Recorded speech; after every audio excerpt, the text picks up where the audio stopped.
Hola, ¿cómo están todos? En esta ocasión vamos a hablar de los elementos no verbales de la oralidad.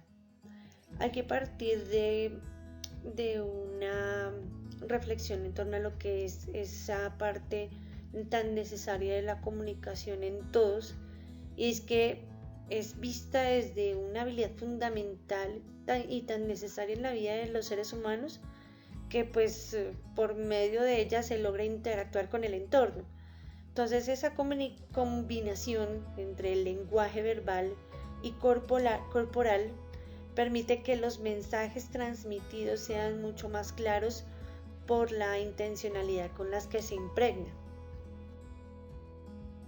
En lo que respecta al ambiente tanto académico como laboral o en otros contextos, un adecuado manejo del lenguaje corporal constituye una herramienta muy valiosa que nutre el discurso y refleja ese nivel de seguridad que todos queremos como transmitir.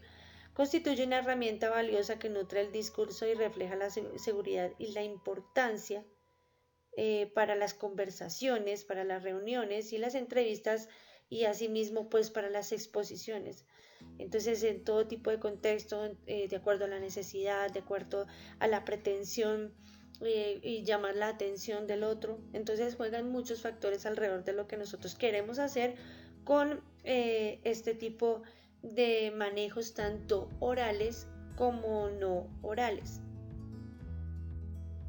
El lenguaje corporal comprende desde los gestos, movimientos de manos, miradas, posturas y actitudes, las cuales en conjunto generan o no empatía con el receptor del mensaje.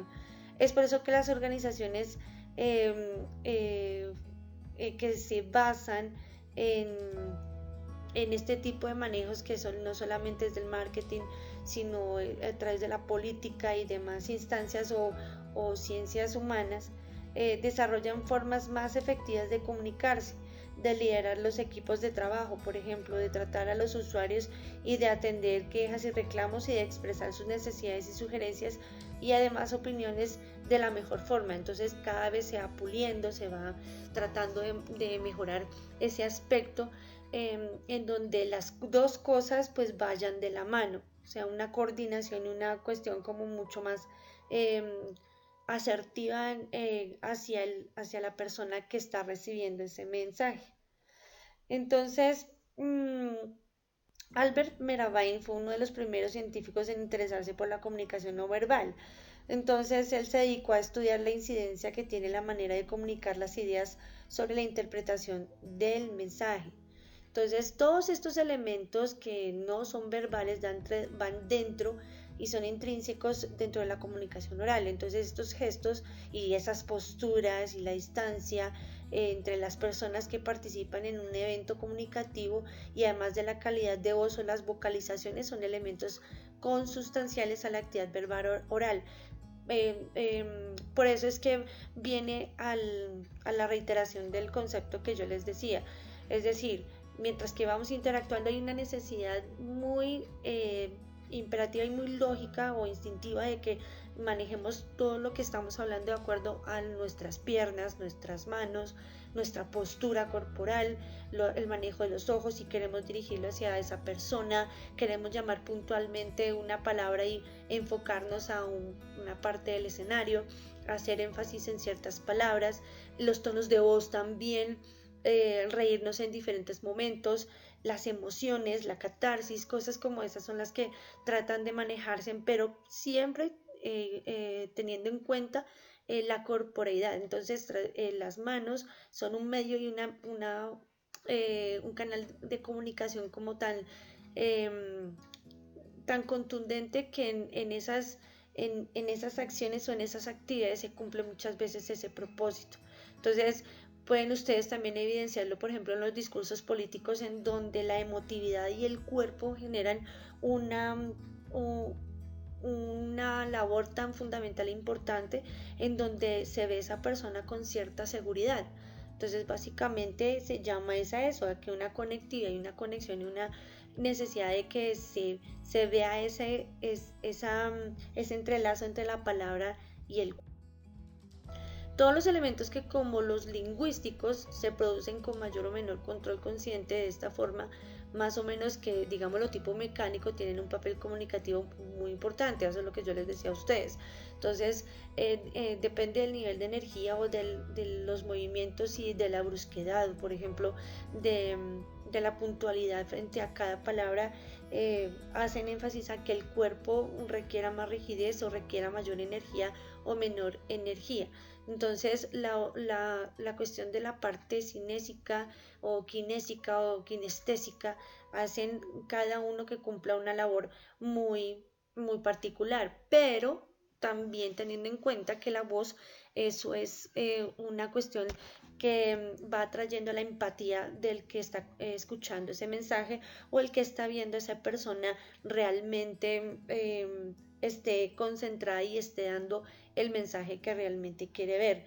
Entonces, muchas veces nosotros somos en la cotidianidad somos muy parcos y somos como muy lineales en las expresiones de nuestros gestos. Entonces, cuando son labores y cuando tenemos como que ese objetivo claro para realmente decir las cosas y realmente tenemos esa seguridad y ese empoderamiento para poder tratar de unir tanto cuerpo como palabra, entonces cumplen el objetivo tal cual es. Entonces, la imagen de la persona cambia, la percepción de la persona cambia. Entonces, eso va generando cierta construcción de conocimiento y una experiencia más hacia la manera tan discursiva y oral, que podemos disfrutar la palabra desde diferentes puntos de vista. Entonces, nunca nos enfoquemos siempre con la palabra. La palabra o la lectura lo que hacen es generar una cuestión mucho más cíclica, mucho más calmada, mucho más tranquila, mucho más fluida. En cambio, el cuerpo lo que hace es canalizar ese tipo de cosas en donde se vea al intérprete desde una postura bastante calmada, o dependiendo de la intención en primera instancia. Para terminar, en nuestros elementos que les coloqué aquí, es que la kinésica se refiere al estudio de los movimientos corporales y posiciones resultantes, conscientes o inconscientes, naturales o aprendidos, que poseen un valor comunicativo, intencionado o no, durante un acto de comunicación oral. Entonces, básicamente, casi esos movimientos son los que nos salen de manera muy esporádica o ya mecanizada, por ejemplo, que son gestos que ustedes hacen, o por ejemplo las muecas que hacen, o retorcer los ojos, o por ejemplo discutir frente a algo que no nos parece. Entonces, la mayor parte del tiempo lo manejamos con las manos, nos levantamos, nos ponemos rojos, nos reímos. Entonces, de alguna otra forma el cuerpo va reaccionando a la manera que ustedes quieren decantar y quieren expresar ese tipo de cosas. Entonces, esa relación, esa conexión está permanente. Pero cuando tratemos de, por ejemplo, enfocarnos a palabras, o por ejemplo a discursos, o textos que ustedes ya de tipo mucho más técnico tengan que elaborar, entonces ahí es donde el papel del cuerpo juega una labor muy importante. Entonces, es tener la tranquilidad, tener la postura no rígida pero muy tranquila, y el cuerpo relajado, en donde se pueda dar como ese desarrollo del tema de acuerdo a ese manejo también del cuerpo que ustedes hagan, ¿sí? Entonces, básicamente, dentro de estos elementos hay muchos más. Entonces, de acuerdo al taller que ustedes van a encontrar, van a poder desarrollarlo y poder comprender un poco más y explorar aún más este tema. Entonces, esto fue por el día de hoy, el presente video. Espero que pues haya sido de su interés. Nos veremos en las clases sincrónicas para despejar dudas o inquietudes.